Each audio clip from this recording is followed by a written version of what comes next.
Bonjour à tous, vous êtes avec Johan de chez GH Agency. Alors je fais cette vidéo pour donner suite à la vidéo que j'ai publiée hier sur le thème de l'email marketing et plus spécifiquement sur la nécessité de créer vous-même vos bases de données plutôt qu'aller les chercher, qu'aller les acheter chez des fournisseurs. Alors aujourd'hui, je vais vous montrer concrètement, je vais vous expliquer concrètement comment vous allez faire pour récupérer des emails en masse et créer vos propres bases de données. Alors nous, chez GHNGC, on fait beaucoup de scrapping. Donc le scrapping, c'est une méthode qui consiste à récupérer des emails, à sniffer des emails liés donc aux pages web que nous visitons. Donc nous, on travaille beaucoup avec LinkedIn. LinkedIn, c'est une mine d'informations dans ce qu'on fait. Et donc pour ce faire, on utilise donc un plugin, un service en ligne qui s'appelle Scripe, S-K-A-P, et dont je vous mettrai le lien dans la description. Alors Scripe, c'est pas le seul service de ce type, il y en a tout un tas. Je vous en parlerai si cela vous intéresse. Donc Scripe ont en fait une API, sont connectés sur l'API de LinkedIn et ont expressément l'autorisation de LinkedIn pour récupérer un certain nombre d'informations depuis leur page, depuis les profils LinkedIn.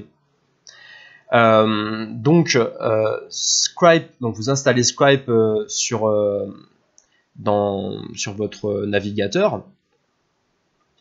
Vous allez entrer sur LinkedIn et vous allez donc taper une recherche, rechercher un certain nombre de profils qui correspondent à votre cœur de cible. Nous, par exemple, en ce moment, on cherche des décisionnaires dans des hôtels de luxe, des hôtels haut de gamme sur Marrakech, des gens qui ont un poste de décisionnaire dans ces hôtels-là. Donc ce sera typiquement donc, les directeurs commerciaux dans des hôtels à Marrakech. Donc on va taper une recherche correspondant à ces critères-là. On va voir apparaître un certain nombre de profils. Donc sur LinkedIn, vous avez 20 profils qui apparaissent sur chaque page. Et là, donc, vous allez voir apparaître un onglet, un bouton sur chaque page. Donc, en cliquant dessus, vous allez pouvoir récupérer les emails des 20 profils que vous voyez apparaître sur la première page de recherche LinkedIn. Vous n'allez pas récupérer les 20 emails dans la mesure où tout le monde ne renseigne pas forcément son adresse email en remplissant son profil LinkedIn, mais en moins vous allez récupérer un certain nombre d'emails sur la première page de recherche. Vous allez passer à la deuxième page, troisième page, quatrième page, et assez rapidement vous allez réussir à construire une base de données relativement conséquente.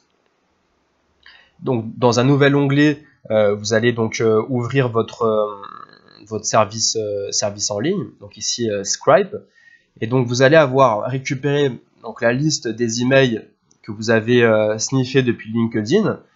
Donc vous avez non seulement les emails, vous avez aussi les noms et prénoms des personnes qui sont propriétaires de ces profils, à qui appartiennent ces profils. Vous avez donc la fonction en face qu'ils occupent, donc ça se présente sous forme de tableau Excel. Donc vous avez la fonction qu'ils occupent dans leur société, le nom de leur société, et donc la ville dans laquelle ils travaillent. Donc il y a un certain nombre d'informations qui sont présentes au niveau de leur profil LinkedIn. Alors maintenant, vous allez vous retrouver avec une base de données déjà beaucoup plus qualitative que celle que vous avez peut-être l'habitude d'acheter chez des fournisseurs. Néanmoins, vous avez toujours un petit pourcentage d'emails obsolètes. Pour la bonne raison que vous avez un certain nombre de personnes qui ont renseigné leur profil il y a un moment, qui entre-temps ont changé d'adresse et qui ont laissé pour obsolète l'ancienne adresse email. Alors, vous allez utiliser un deuxième service en ligne. Nous, chez GH Agency, on utilise Captain Verify. Donc, il y a tout un tas d'autres services qui sont en concurrence. Je vous laisserai aussi le lien du service Captain Verify dans la description. Et donc, c'est un service qui va vous permettre de nettoyer vos bases de données. Donc, typiquement, comment est-ce que ça fonctionne? Eux envoient une requête au nom de domaine qui correspondent à chaque email présent dans la base de données que vous avez uploadé sur le service Captain Verify. Et quand ça répond pas, c'est que l'email est obsolète, le nom de domaine n'existe plus, et à ce moment-là, l'email va être sorti automatiquement de la base de données.